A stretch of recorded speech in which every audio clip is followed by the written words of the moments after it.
Assalamu alaikum everyone. Today in this next video, inshallah, I'll be talking to you about hard times. Now all of us, without any exception, we have faced hard times. If anybody says they have not, then this is a lie, because every one of us has gone through hard times in some shape or form. We have bad times and good times, translating as times of ease and times of hardship. Now why?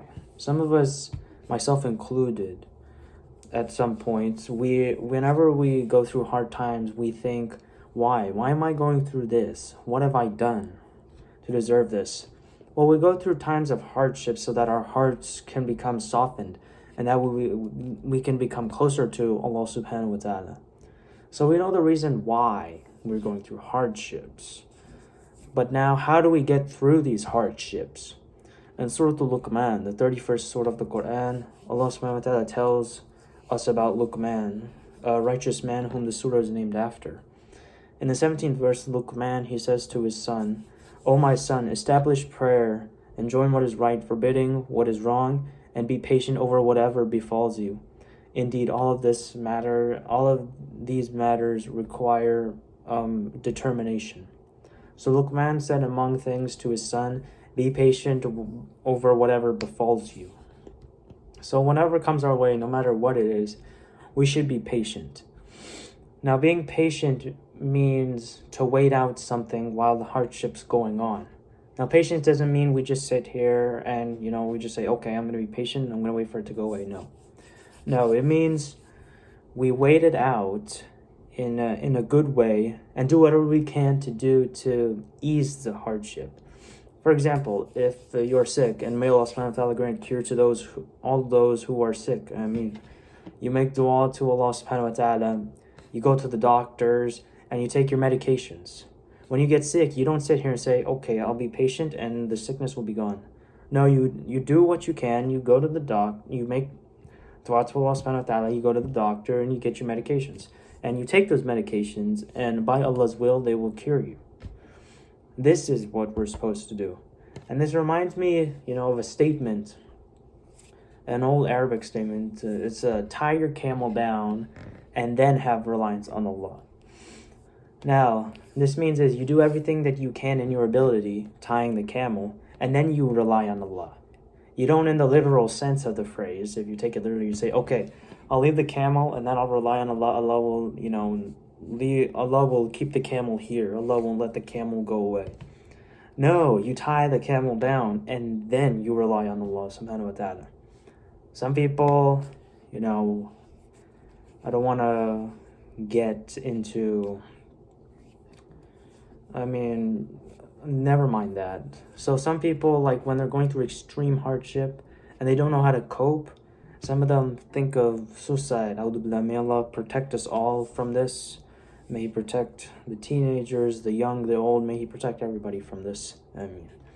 When they can't take it and they just want to end it all, they've been through it too much and they say, okay, that's enough.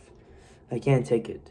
But is it your life, or is it Allah, who gave you the life? Yeah, who gave you life?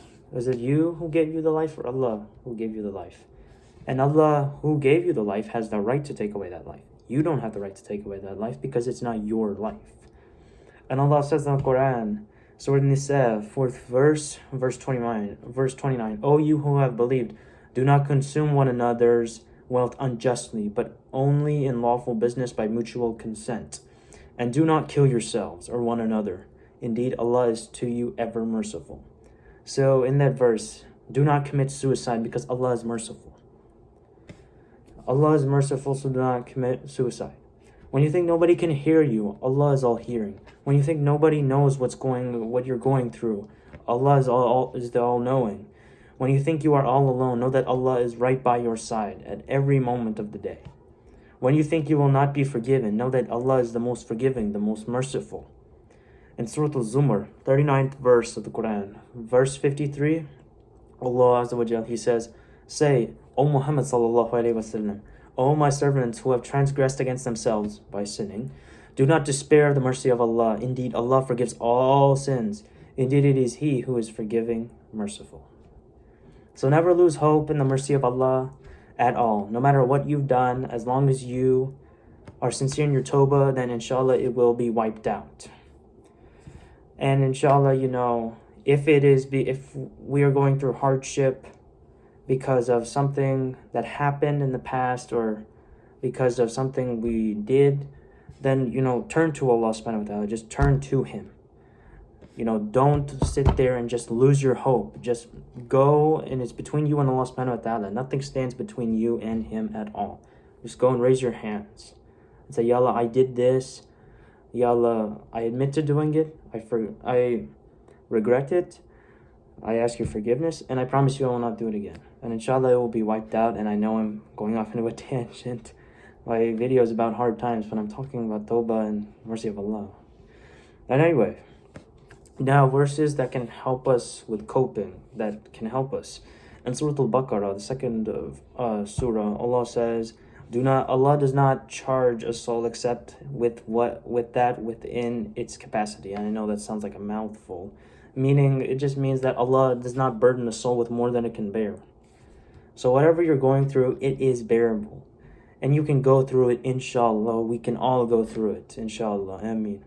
Last one, and I'm sure we all know this, in Surah Al-Shahr, 94th Surah, verse 6, Allah says, indeed, with every hardship there is ease. Sometimes we don't see the ease in the hardship, and that's one of the mistakes that we make. The ease in the hardship is finding the positives that you have, not focusing on the negatives, because if you do not look on the positives, then you will never lead a happy life. You will never lead a happy life. You must look at the positives of your life. Think, okay, I still have this, I still have that, I have this, I have that. And before you know it, you're counting your fingers multiple times. First off, you start with your eyes. I have my eyes, I have my hair, I have my hearing, I have my ears, I have my teeth, I have the ability to talk, I have my brain, I have my fingers. You keep going. You start with this first, and then you move on to the worldly stuff.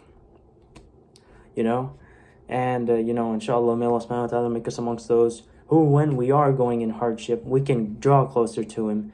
And we do not go further away from Him. Rather, we come closer to Him. And inshallah ta'ala, with this, I close. I hope you all have benefited from this video. And if you could, please share this with your friends and family so that they may benefit as well. And inshallah ta'ala, until I see you all next time, I leave you all in peace. Assalamu alaikum wa rahmatullahi wa barakatuh.